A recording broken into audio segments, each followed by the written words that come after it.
Good morning, everybody. Uh, I'm going to attend a job search workshop organized by the university's Career Development Center. So it's going to be held all the way at the university's residence, and it's going to cover things like networking, interview techniques, resume writing, and cover letter writing. And the last two is quite important because it teaches us how to prepare these documents according to Canadian standards. And I really need to find a job because I need to cover my daily costs. And well, uh, this is despite the fact that the workshop is held on a weekend, uh, full day workshop on a weekend, and I have to wake up like 6:30 in the morning, which I haven't done so for the past 2.5 months. So yep, uh, I need to look at things in the long run. So I'm going to wash up right now and leave for the workshop, and I'll talk about it when I come back.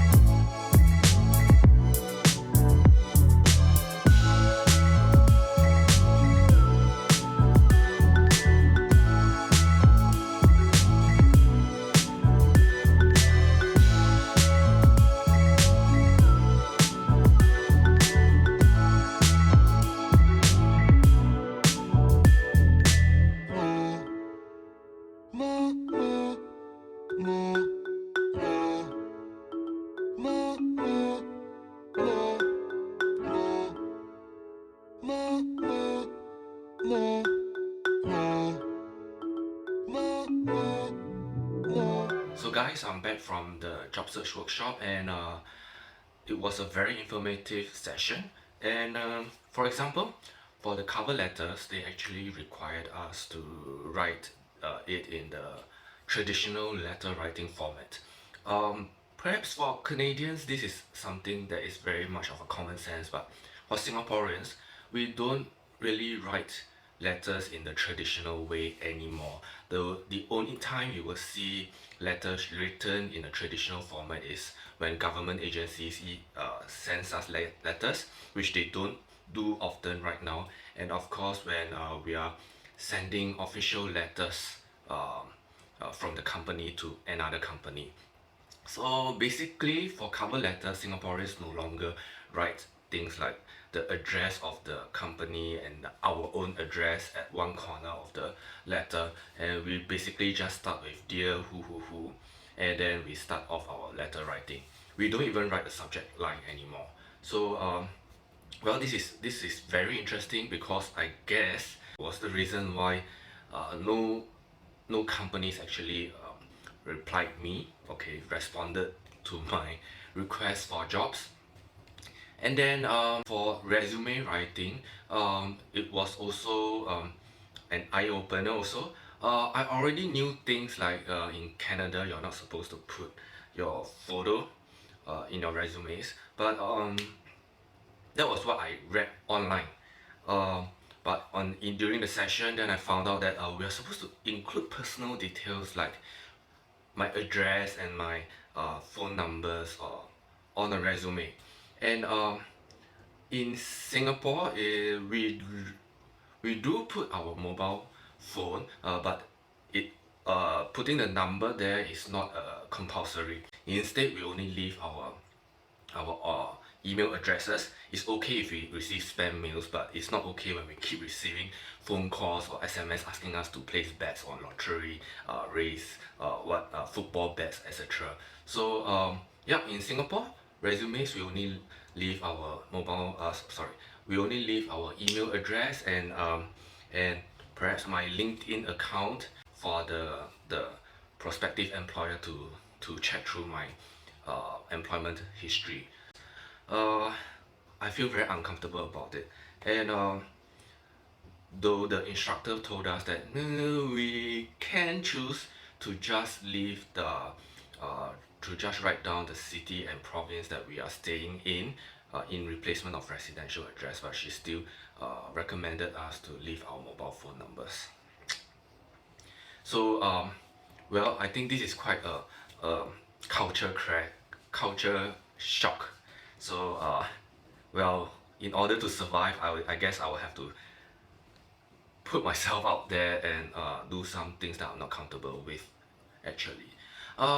Negative things aside, the positive things is that I learned how to better write my resumes. Back in Singapore, what we did was that we listed down our work experience, and under each work experience, we wrote down the key achievements that we did for that particular job. So, for example, while I was in uh, working in the university, one of my accomplishments was that I helped developed and launched a new certification program that was never seen before in Singapore. So that was actually sufficient. But what the workshop taught us was that we don't do it accordingly, or rather when we should look through the job listing and then look at what skills they want, and then based on those skills, let's say the skill required me to showcase that prove that I am familiar with the development of a certification program. That is only when I will use my experience in launching a certification program under the university's experience, and uh, I'm not supposed to add anything else. Yeah, so these are the two things I learned about resume writing and cover letter writing.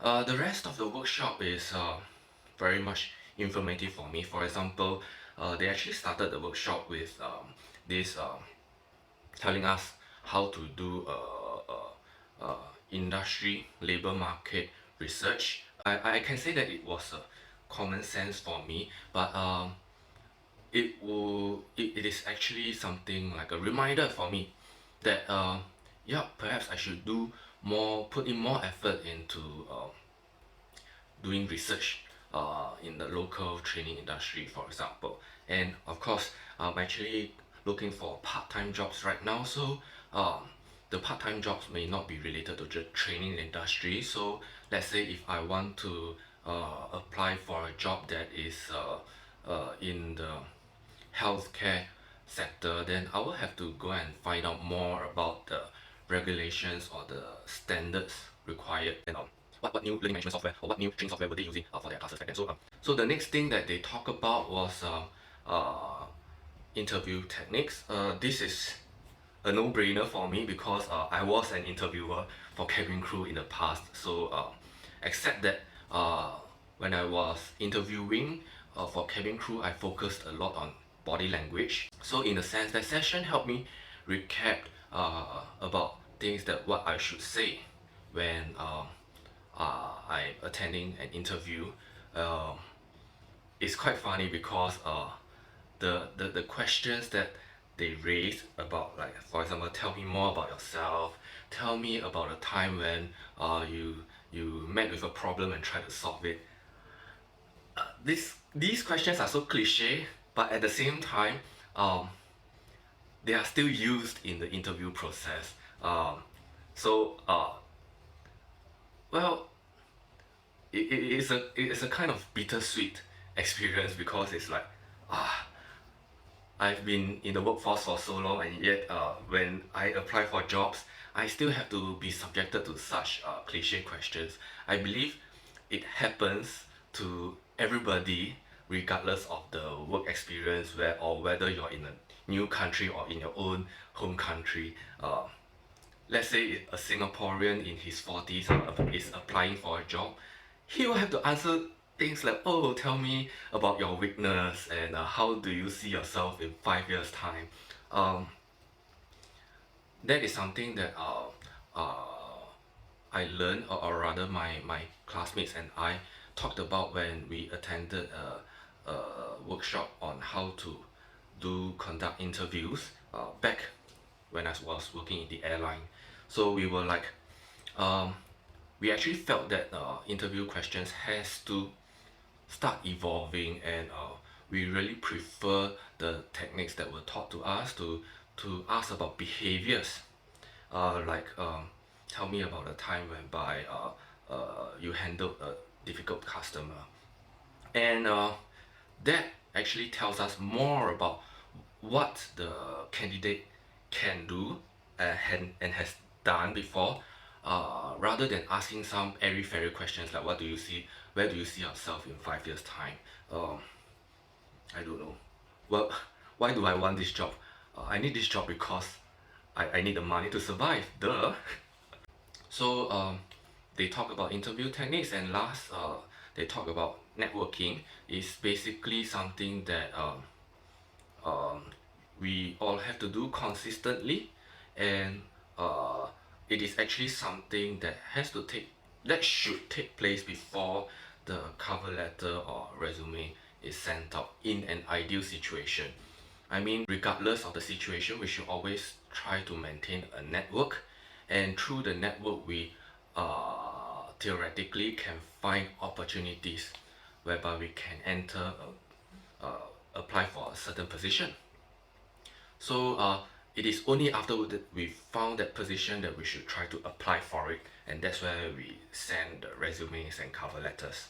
But then again, in the real world, things are very dynamic, and things change. For example, networking can also be done when I'm already in a job, and I have to network in order to make sure that I can be kept up to date on the information, on the developments in the industry, and to make sure that people help me when I need help, and of course consistently, because I might need to find a way, an exit strategy out of the current company sometime in the future.